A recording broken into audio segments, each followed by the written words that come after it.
Great defeaters, new and old, welcome back to another episode of The Breakdown with your hosts, BaseDaKID, Tony, the Pugilist Boy, and we are the children of the game. Now, I don't need to ask you what you're doing right now, Tony, but how are you in general? I'm very well, my friend. I'm very well in Good general. stuff. How are you, my Good. friend? Yeah, I'm here. You know, as they say, another day above ground is a day worth celebrating. So that's how Yes. I'm living life at the minute. Good stuff. Right. So just to let the people know, this one could be very short. It could be within the hour. We just have to kind of wait and see. But as always, we're going to do the roll call for whoever's here first. And then after that, we'll kind of just have a brief chat on a couple things.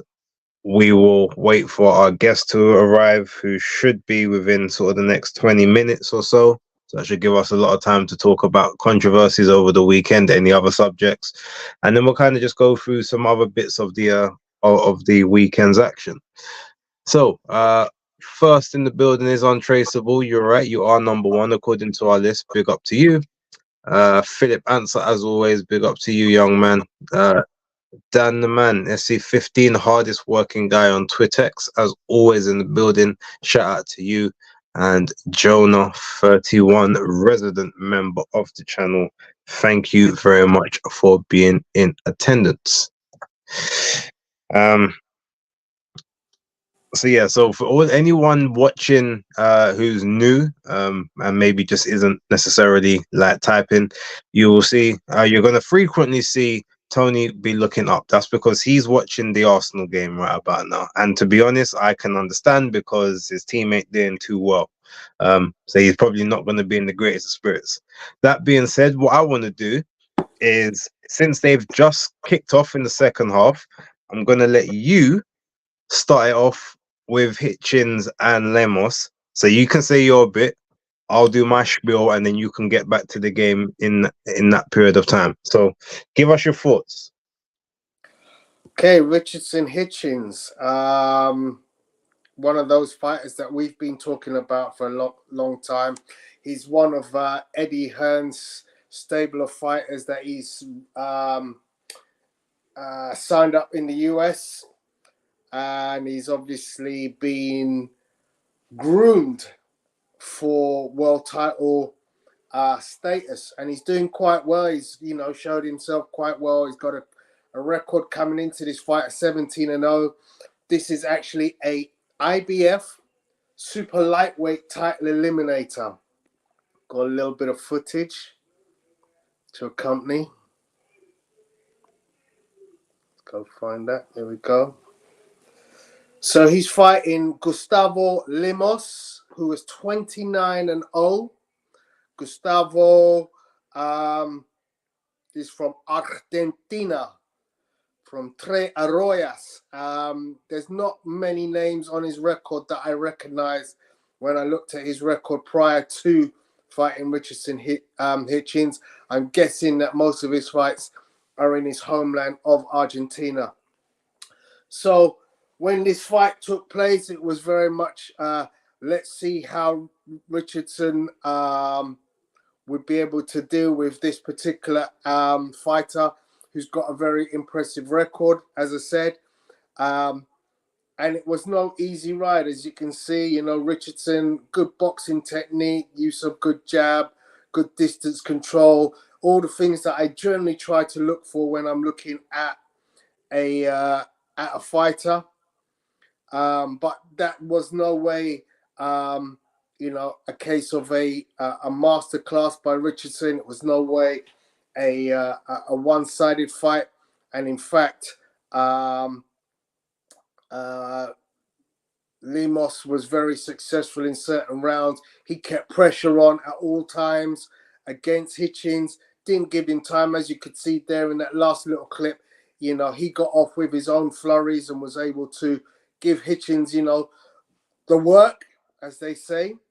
But overall, it was, Good corner work from Richardson's corner, who maintained that he needed to continue to box and gave him the adjustments necessary to maintain his record.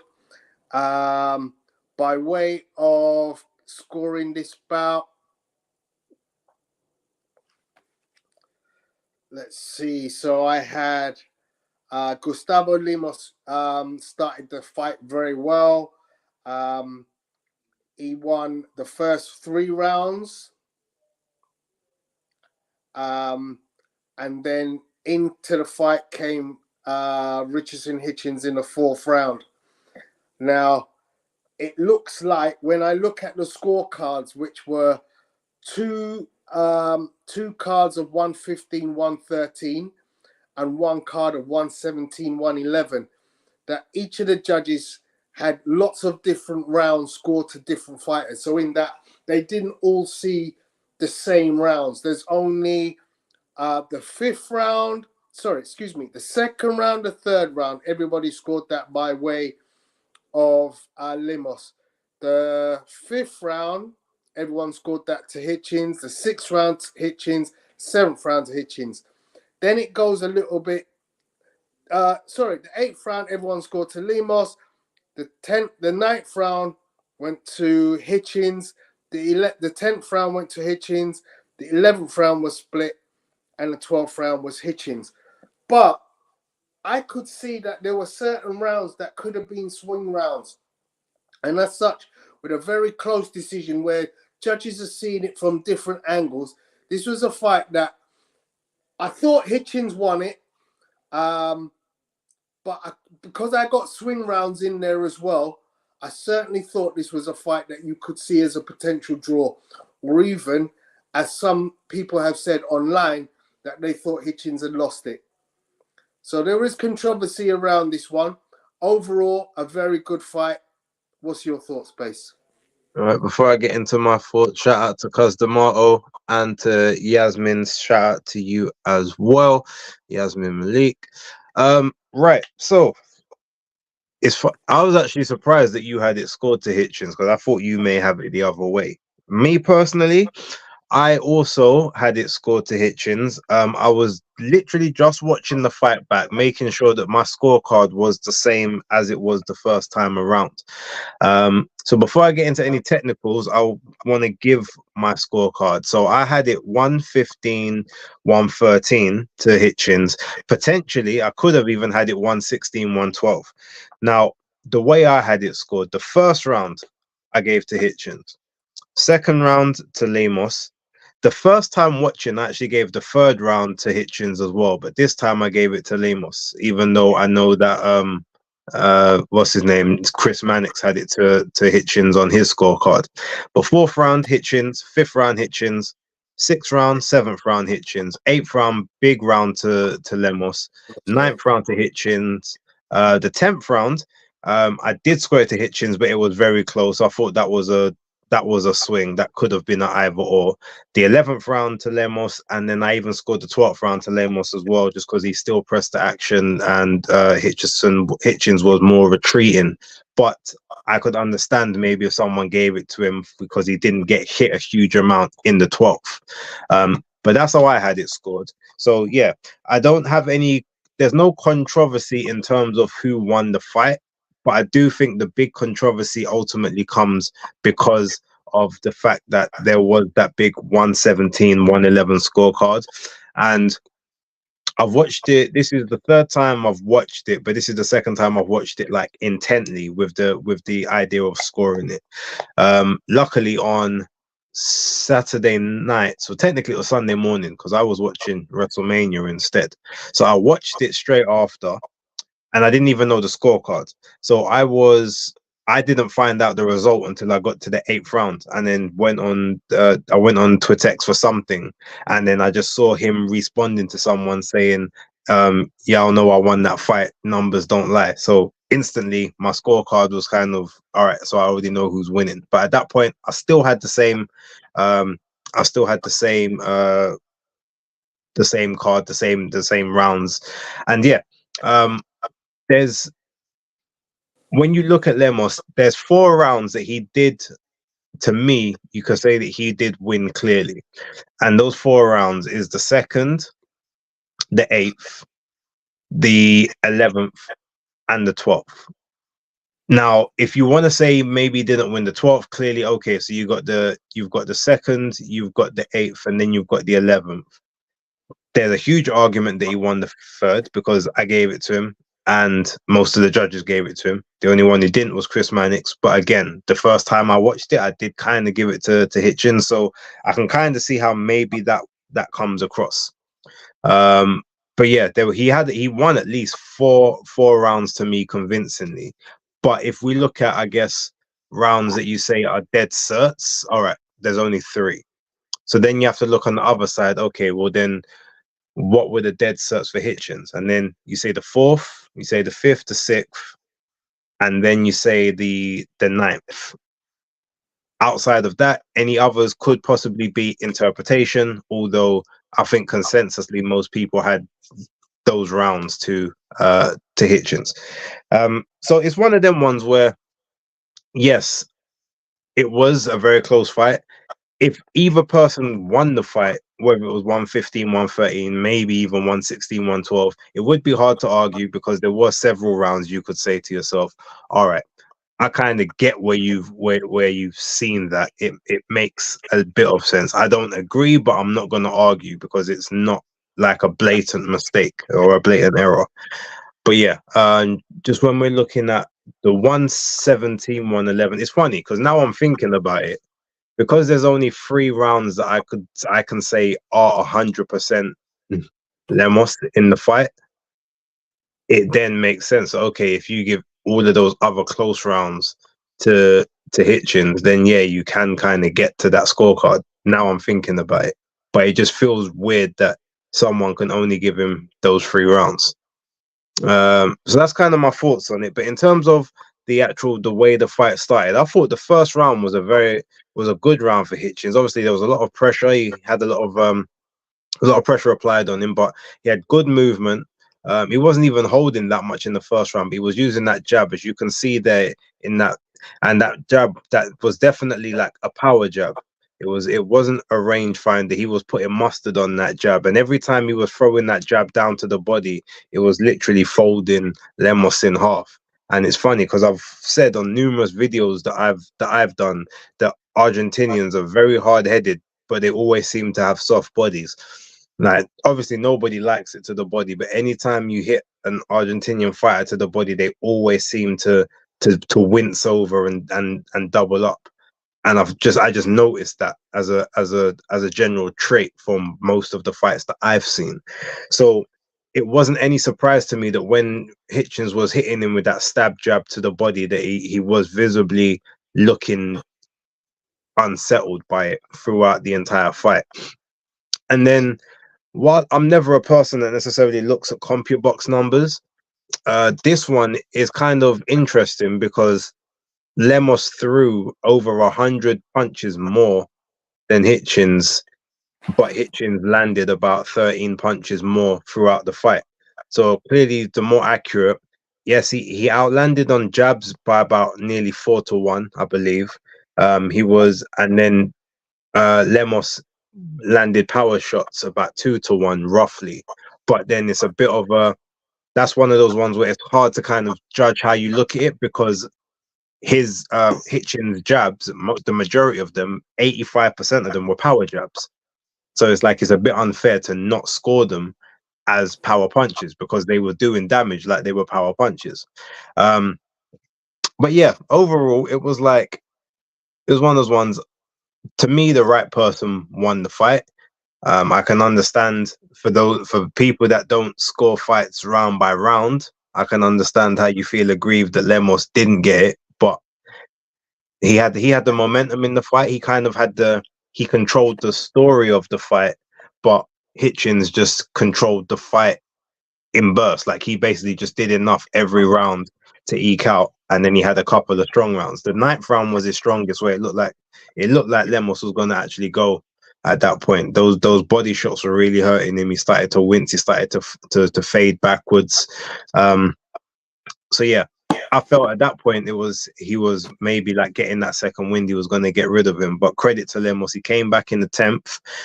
He didn't win the 10th, but he came back in it. And then the 11th and the 12th. The 11th he was really dominant, and then the 12th he was kind of, to me, like I said, he won. Whether I know the judges didn't think so, but yeah, that's kind of my thoughts on it. It was for a person that people don't necessarily think is an entertaining fighter as such. This was a pretty entertaining fight.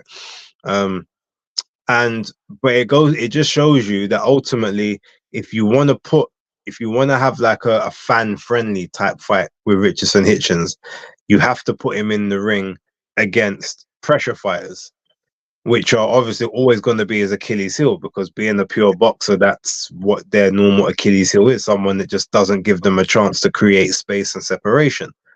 I don't even necessarily think you'll get great fights against him with boxer punches, because we saw that in the Johnny Bowser fight, that he pretty much just handled that comfortably. The same with the Jose Zepeda fight. It was pretty similar there. So yeah, it's just a situation where these are the people that you put in to get the best out of him, but does he want these fights? And ultimately, I know he doesn't want to fight for the IBF. So that's a situation where that's going to need some reconciliation. He doesn't like that the rehydration clause that they have to adhere to, the rehydration limit. So it will be interesting. So Tony, you can carry on with the game. I'm going to hit up some of these responses. Right, Philip Hitchins struggled with pressure. Not a bad boxer, but it was a bad style matchup, kind of like with Teofimo. He struggles with movement. Yeah, but the difference is with Teofimo, he should know by now how to stop that movement. Like Gennady Golovkin wasn't a quick guy, but he knew how to break down a fighter that moved a lot, because he knew how to cut off the ring and create angles to stop them from moving around. If you're a person that you can't, that whether you're slow or you're like, you just have issues closing the distance, that's what you have to do. Joe Joyce is very good at it. He's a very, like, sort of not slow, but he's a very plodding, ponderous kind of person, but he manages to get into range quickly and cuts off entry points.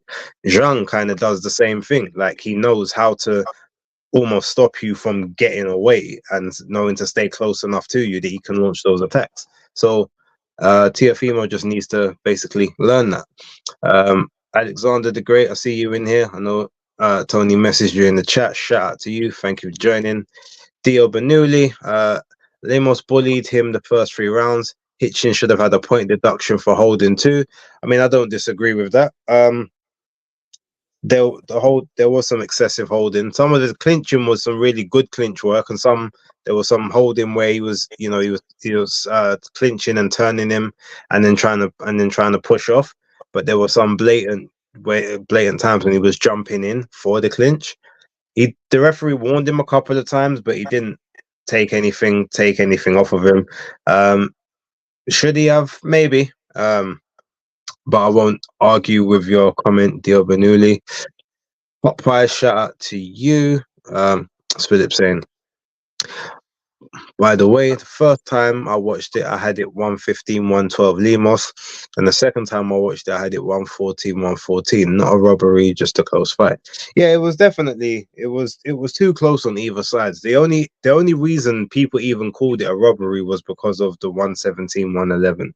If all 3 cards had been 115, 113, or even 115, 114, or something like that, or even if it was like a draw card and it was a majority, so it was 114, 114, then 2 115, 113s, no one would have said anything. It's only because of that 117, 111 card. Alex, what do you guys think of Hitchins seemingly ducking Matthias despite getting mandatory challenger status? So yeah, I just kind of explained that, Alex, but just to summarize it again, basically, he doesn't like the rehydration limit for the IBF. He said it since last year. Yeah, I think even before then he was like, I'm not gonna fight for the IBF again, the only time I'll fight for their titles is like if it's a unification or something, because I don't like the 10-pound limit. You know, obviously I get down to the weight, but I'm a big guy, so I feel drained and I don't feel at my best. So I can kind of understand that. So I reckon, if anything, if he stays at 140, he's going to try and maneuver himself to another belt first, and then maybe take on Subriel later if he has to. But he won't take him on next if he's got to fight for that. If he's got to fight for the IBF, because he's been complaining about that for the longest time. But realistically, probably the easiest thing for him to do is to move up to 147, because he's not going to get a crack at Devin, not anytime soon.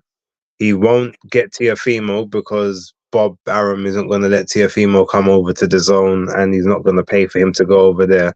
And he's definitely not going to get Isaac Cruz because he's just going to get, you know, he's going to just get sidelined up until the time when Tank Davis is ready to fight up at 140. So his best option is to go to 147, maybe have like a fight or two up there, see if he can get himself in a ranking position. And then when those belts that Crawford's got go vacant, which they probably will do within the next 6 to 10 months, then you go and fight for one of those.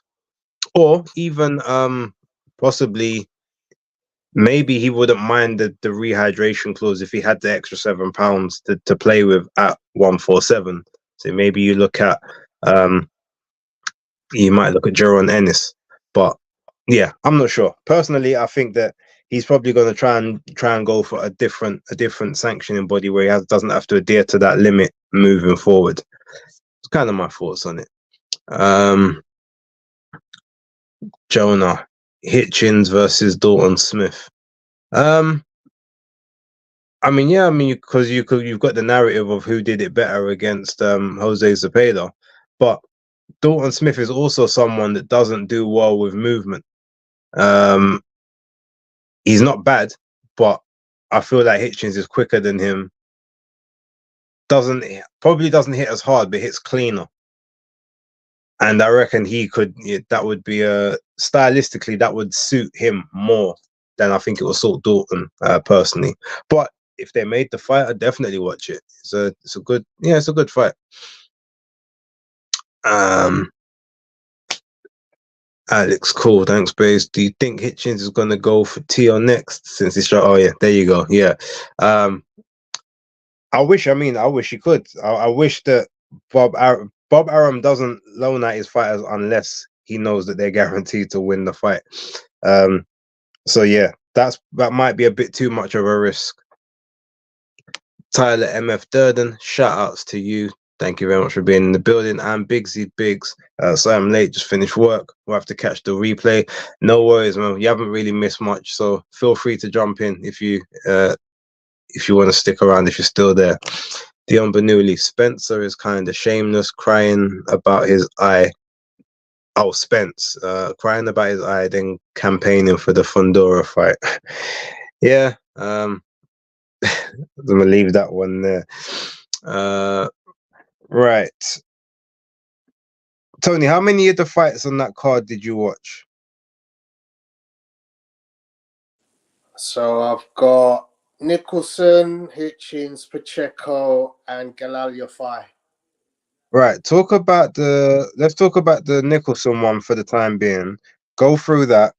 I'm just gonna see if I send a message just to find out how much longer Shawn's gonna be, and then we can sort of move over to that afterwards. No problem. So Galal Yafai are promising. No, Nicholson. Nicholson. Oh, sorry, Nicholson. Right. So Australia's own Sky Nicholson was up against. I think she's Denmark. Yeah, Denmark, Sarah Mahfoud. We've talked about on a couple of fights of hers before, because she's a regular at world title level or just below. This was for the vacant WBC featherweight title. the Southpaw Sky Nicholson fighting the orthodox Sarah Mahfoud. Sky, we kind of fell out of love with. We never really fell in love with, but her style really began to become quite predictable, quite boring, if we could even say that. And as a result, we kind of know what the modus operandi would be with Sky Nicholson. However, against a fighter of Mahfoud's pedigree, her style was absolutely perfect. And the reason I say it's perfect is because she won 10 out of 10 rounds. 2 judges scored it 100 to 90, and the third one scored it 99 to 91. Quite simply, she boxed the bejesus out of Sarah Mahfoud. She literally bounced in and out. She used a very on the toes in and out technique. You can see some of it in the action now. The problem with Mahfoud is she leans in with her head, and you kind of know when she's about to throw punches. And because she lacks the height and length to be able to operate against a long fighter like Sky Nicholson, it's very easy to tell when she's about to launch a tirade into your space.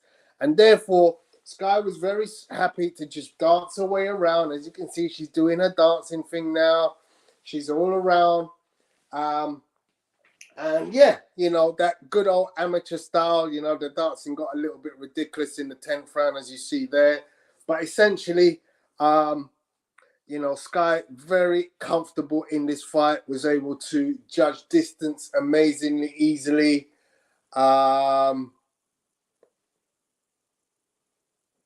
Just seen a goal from Man City. And yeah, just comfortably go in and out and hit Mahfoud at her at will. Yeah, the punch ratio was, at halfway point, it was 44% of Sky's punches were connecting, whereas at the same point, Mahfoud's connect rate was 13%. As I said, Mahfoud's style just really isn't good enough for the top level in any boxing match, because she telegraphs her punches by leaning in with her head, and then she's about to throw her 3 or 4 punch assault. So those fighters that obviously she has had success in the past, with a 14-1 record going into this fight, obviously word of the ilk of a Sky Nicholson who was able to read her. She's also, because of the southpaw stance, Mahfoud was also having problems with the footwork. Quite often when she was throwing her punches, she was crossing her feet very badly. And, Sky said she was going to take advantage of that before the fight, and she definitely did. She was all over her when she needed to be. At the tail end of this fight, at the end of the fight, Sky was interviewed, and she made it clear that her wish list now for 2024 would be to fight Amanda Serrano. Quite simply, that fight she is in no way ready for. Despite having, only fought 9 times, 5 times in 22, 4 times in 2023, she's in no way ready stylistically or sort of experience-wise to be mixing it with someone the likes of Amanda Serrano. Yeah, I mean, it will be interesting where she goes next. She's now, of course, the reigning WBC featherweight champion. It will be interesting to see where she goes next. But if Eddie Hearn is doing his job well, he'll know better than to put Sky Nicholson anywhere near Amanda Serrano. Base. Yeah, I mean, I only actually just got around to watching this fight of about 3 hours ago. That's how much of a chore I thought it was going to be. Now, to her credit, I think even in the Wild Heart fight, she fought a bit better than I'd seen her previously, and maybe part of that has coincided with her no longer looking to go to the amateurs for the Olympics of 2024. So now she's maybe sitting down on her shots a bit more. But the issue with Sky is always going to be the issue with Sky is that not only is she extremely economical, but she's very risk averse. She's an outside fighter, which isn't a problem, but it's not a case. It's not even a case where okay, you're on the outside, but then you smell blood and then you press forward. Like she is just happy to stay on the outside for 8 to 10 rounds. Just basically winning by the fact that she's got a longer reach than most of her opponents. She just happens to be quite taller, and longer and rangier than the most of the people that she gets in the ring with. And it's like even the Mahfoud fight, I can understand it a bit more if she did it in the Wild Heart fight, but in the Mahfoud fight, she's kind of dancing about showboating, which is fine. I ain't got a problem with the showboating, but it's like you're showboating rather than trying to finish the fight. At that point, it just felt a bit like, do that when you're do that in the fight when you're in the ascendancy, then try and close the show. The whole running around in the last 2-3 rounds, just after you're not the most exciting fighter to watch in the first place, it does get a bit tedious. That being said, in this fight, I was more impressed with her punch selection, her output, and just she had more of a sting on the left hand than she's had in some other fights. And the thing is, I know that she's got power because in her first couple of fights, she did drop her opponents, but she just never stepped on the gas to finish them, which was where my biggest issue was. I don't mind you being risk averse once you're, in those early rounds, but once you know that you can kind of hit your opponent at will or they ain't got a chance, okay, now take some risks. Calculated risk, but get stuck in. And even if you can't knock them out, like hurt them, like that. It's the hurt business. At least show them that there's a bit of spite in you, rather than what you're doing now. Because as you said, Tony, I guarantee someone like Amanda Serrano, who will quite happily take the 2 or 3 punches that she delivers to get inside and work the body and then work the head, like you're not going to be able to do the same thing. So better you learn the spite now and learn to be comfortable in the pocket and in range, so that you know what to do when you face those type of fighters. Because we saw how the fight looked when she had to face Tania Alvarez. As much as Alvarez couldn't box worth a damn, like from round 5 onwards, Sky was panting hard. Like she had been running in the Serengeti and there was no water, just tongue just out, just yeah, she was just there, like not knowing what to do. And that's what you need to get comfortable in those moments now, because you're not going to be able to just have your way or your own way with everyone you fight, especially when you start fighting people that are the same height as you and have the same reach or similar reach, or just have a certain style that can negate yours.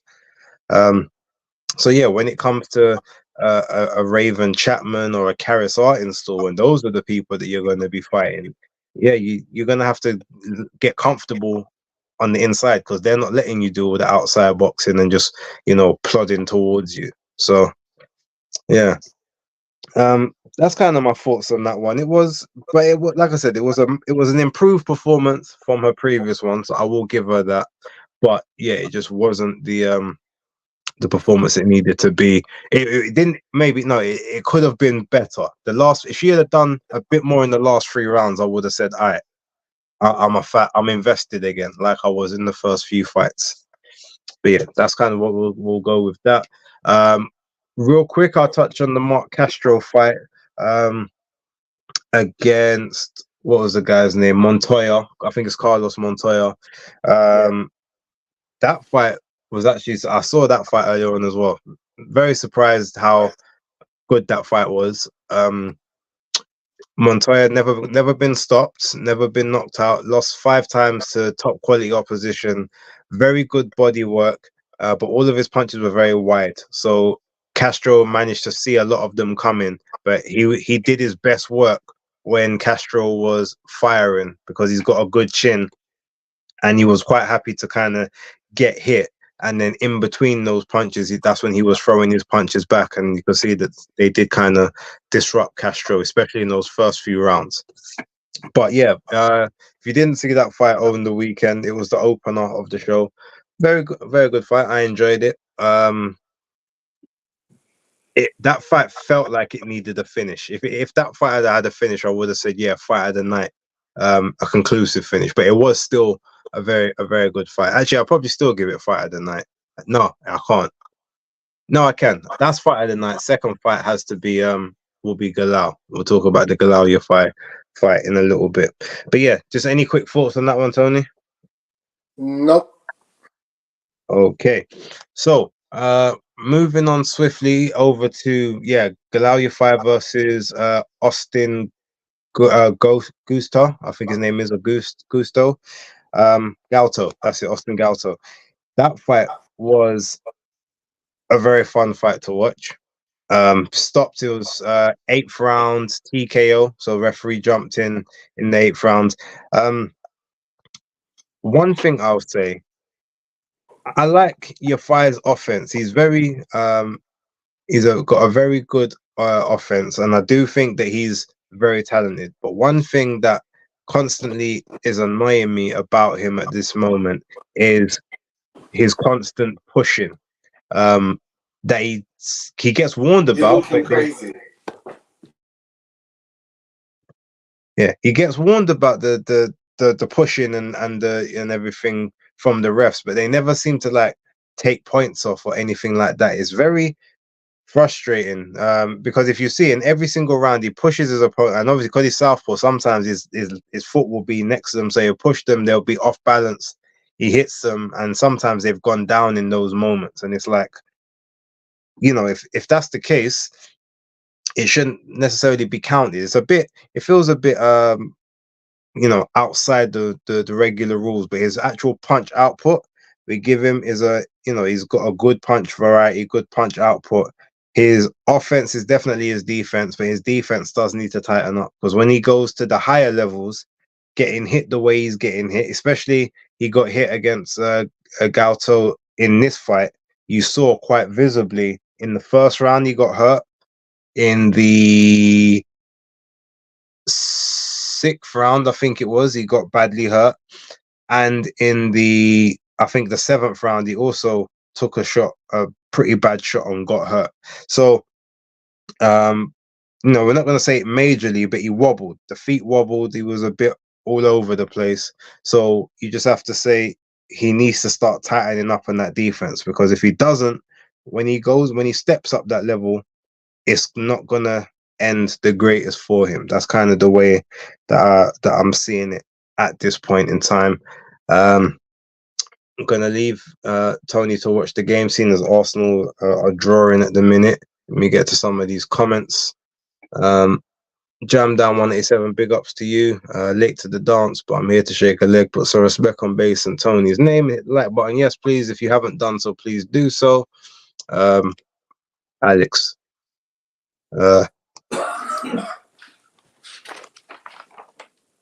Some people have a death wish. Yeah, that's regarding Sky Nicholson and Amanda Serrano. Eddie Murphy's Laugh Room Promotions. Tony, you're gonna have to mute your mic, man. Too much background noise. Bigsy Biggs. Some fighters have pillow fists and know it though. Whenever I watch her, I know I'm watching a tall outboxer against a small, stocky fighter that can't touch her. Well, eventually there will be some that can, because like I said, she trades on the fact that she's just got a lot of extra reach over some of her opponents. When that starts to lessen, then we'll see what else she's got kind of to play with. Jam Down says Tony is searching for the most high. It's interesting you mentioned that about Sky Nicholson and going up, because she started her amateur career as a welterweight. Yep. So she's clearly boxed at higher weights, and she's probably got that in her makeup going forward in her career. Yeah, she definitely will be up there, but I know for a fact that I won't speak certain things, but when she has fought people closer to her size and dimensions, things have been a lot more interesting. That's about as much as I'll say on that matter. And Philip, yes, Amanda is walking right through those shots. I was bored and inspired at the same time. I like the hit and not get hit, but I also like competitive fights. Yeah, but the thing is, you can do hit and not get hit in a quote unquote competitive-ish type fight if you've got an opponent that's throwing hell for leather. Like if you look at the Hitchins fight, for instance. Okay, he's a hit and not get hit guy, but if you've got someone that's just gonna basically take the chances to get hit and throw the shot, sooner or later some are gonna get through. The same as, like I said, that Tania Alvarez fight, because she just couldn't keep her away from her for the entire fight. It ended up becoming very it just became a lot more entertaining, or at least a lot more interesting than it had a right to be, just because of the pressure. And there are some guys that are good enough, and girls that can do hit and not get hit, even with that big pressure coming forward, and the fight still looks aesthetically pleasing. So yeah, it's one of those ones, but I totally get it. I understand the your thoughts and opinions on that one. And then Tyler MF Durden says Amanda smokes Sky. That I don't doubt. Right, Tony, I'm gonna need you to talk about the Pacheco fight. I need to try and make another phone call, and then I will be back shortly. No problem, my friend. So this was the co-main for the event. This was Diego Pacheco, again, another one of Eddie's foreign fighters that he's got lined up for big things. Diego competes at super middleweight. He's the current WBC USA super middleweight champion, and he's also the WBO international super middleweight champion. There was talk at some point about him fighting Munguia. Munguia, of course, is now fighting Canelo Alvarez. So going into this fight, Diego Pacheco was 20-0, and he was fighting Shawn McCalman, who was 15-0. Shawn, very stocky fighter from Denver, Colorado. Pacheco of Mexican heritage, but fights out of Los Angeles, California. A little bit of footage. Let me just get rid of that message.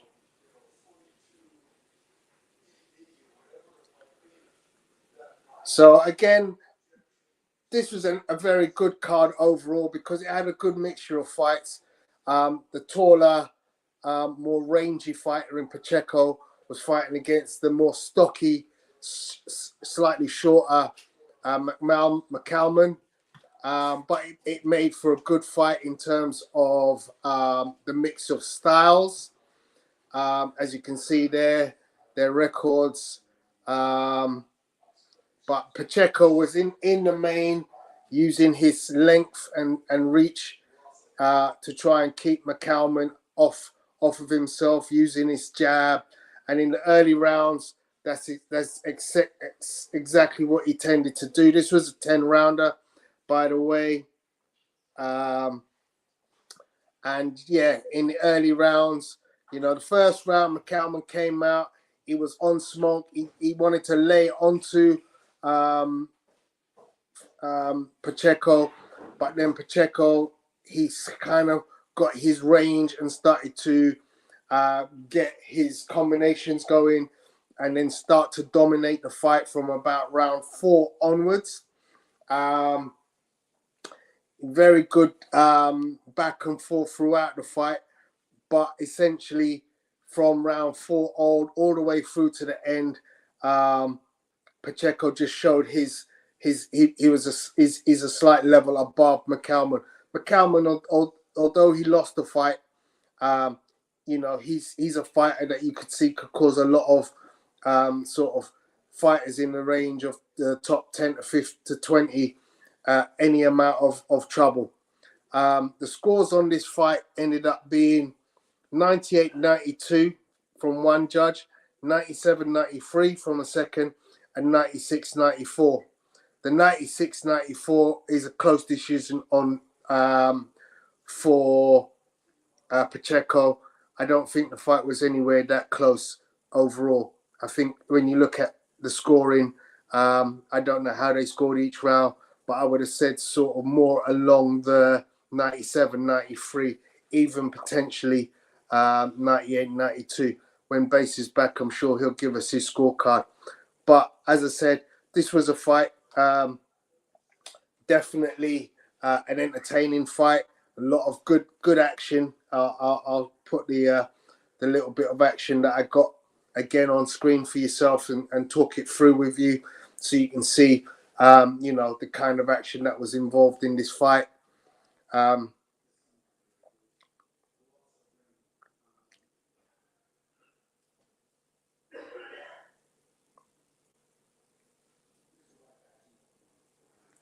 Once again, 15-0 facing 20-0.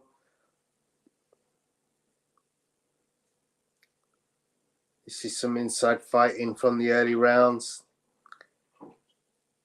Both orthodox fighters, as you can see.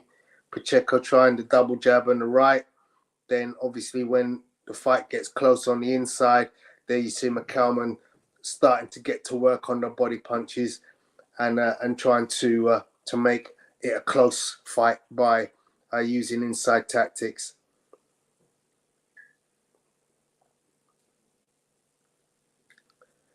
So yeah, not a lot of footage there on that one, but as I said, not the most comfortable of decisions, but a decision nonetheless for Diego Pacheco, and one that, as I said, keeps him in the picture for titles. Obviously, the unified champion is Canelo Alvarez, and we'll obviously see what happens after his fight with Munguia next month. Yeah, so I didn't score this fight first. I watched it. Obviously, I didn't watch it like intently, but I watched it fairly closely, and I saw enough that in those first few rounds, McCalman actually used his longer reach to his advantage. He was definitely basically beating Pacheco to the jab, and then what his tactic was, he would jab his way in, get into range, initiate a clinch or a hold, and then try to basically pound to the body while he was in the clinch before the referee told him to break. And that was sort of his pattern throughout a lot of the fight. He did quite well in the fact that he was using a fairly bladed stance, which made it hard for Pacheco to land any real significant shots, anything that was really hard, especially in the first half of the fight. They had a couple of head clashes which came in at times, just because obviously McCalman being a smaller guy, obviously lunging and shooting upwards. There was a couple of times they did initiate head to chin or head to mouth on a couple of occasions. But overall, Pacheco did score all the significant shots within the fight. McCalman had a pretty good jab at times, I give him that. But outside of the actual jab, he there wasn't a huge amount of other work that he landed in the fight. So yeah, and it got to a point where from sort of round 6 onwards, he was kind of just holding on, trying to not ultimately get taken out, which could have been a possibility. That being said, he has got a pretty good chin. Obviously, he's got powers of recovery and movement, which ultimately ended up in the fight being as we saw. But yeah, fairly comfortable to Pacheco. I think 97-93 looked about right-ish from what I saw. But the right person won. No particular complaints with that. Yeah, pretty much I will kind of leave it there. Right. So, ladies and gentlemen, I'm not quite sure where Shawn's at. Maybe I sent him the link too late. But what I'm gonna do, because we're not gonna keep this stream running, so I'll get the graphic changed on this one. I may, in fact, you know what I'm gonna do? one sec, Tony, just before you go. What I might do, as you guys know, I've got the casual stream on tomorrow. I might bring him onto that show, and then we can talk through there. And I can give Tony a link to that as well, so we can all get involved. If you guys are interested, let me know. Tony, say what you're gonna say, and then let's sort of cut this one. Yeah, just wanted to say I do have some of the Murtazaliev versus Culcay fight. Okay. If you wanted to talk about that. I haven't seen the fight, but I do know. I forgot that fight was actually this weekend, but I do know he won by 11th round KO. So now all of the belts at 154 have owners, which should make for some interesting unifications. Madrimov and Murtazaliev can definitely get one together with Igor Klimas, especially being Murtazaliev's manager. I mean, the WBC title is probably going to be held hostage on PBC Island at the moment, but the WBO will likely become vacant again within the next few months, and we'll see kind of who decides to take that one on. But at least for the moment, yes, every belt has an owner, and that also means that Jermell Charlo now has absolutely nothing left at 154. I think he might be emeritus for the he might be emeritus for the WBC, but that's about it. And I can tell by Tony's reaction that Arsenal probably just got scored against, so they're losing 3-2. No, we just should have had a Stonewall penalty. Oh, maybe no idea how. Anyway, do you want to just quickly look at, because it's about 2.5 minutes of the Murtazaliev. Yeah, put it on. Come on. Okay, so Bakram Murtazaliev, born in Grozny, Russia, fighting out of Oxnard, California, was fighting Jad Culcay Keith, born in Ecuador, but fighting out of Berlin, Germany. Records 21-0 for Murtazaliev against 33, 4-0 for Jack Culcay. And this was a very entertaining fight. I'm glad I didn't even realize the fight was on, but at the end, I was, when I did get to see it, I was actually very entertained by it. I thought it was a good fight. This was a fight that for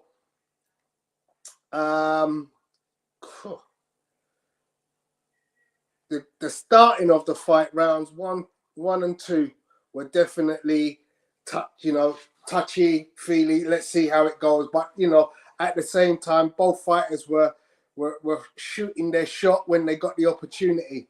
As you can see, the shorter Culcay, he's getting underneath the jab and he's working hard here. And he's literally, at this point, you thought, was that a stoppage? No, that was the end of the round. But Culcay in the middle rounds, particularly 5, 6, 7, was all over Murtazaliev. And it looked like he could have got the stoppage. You can see the action is very fast. Both fighters are giving it their all.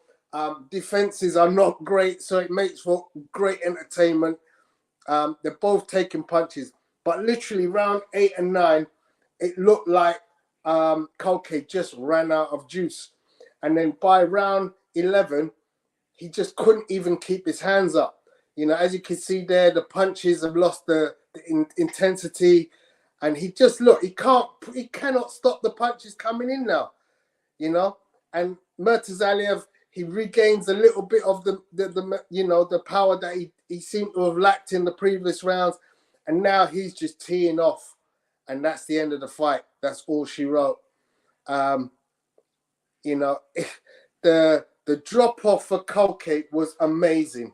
He was all over Murtazaliev, as I said, in rounds 5 to 7. Round 8 was kind of like a swing round, but round 10, round 9 and 10, it just literally, you could see that Culcay literally was like shooting his load and then just not being able to do anything else. And it was literally just, a lamb to the slaughter at that 11th round. And it was, but overall, a very entertaining fight. The judges at the end of round 10 had it scored 99-91, 96-94 for Murtazaliev. but one judge had it 96-95 to Culcay. So you could see it was actually quite a close fight. The 96-94 to Murtazaliev could easily have been overturned in the last 2 rounds had Culcay had the energy to sustain any kind of foray into the battle for the last 2 rounds. I'll leave the rest to you, my friend. I mean, there's not really much to leave. You said a lot of it. I might have to go search for the fight. It looked quite entertaining. But Yeah. all I saw from that is that I've seen Murtazaliev fight a couple times. I've never been hugely impressed. I think that he's food for Madrimov. I even think he's food for Fundora, if I'm honest. And I say that not even with a hint of joke.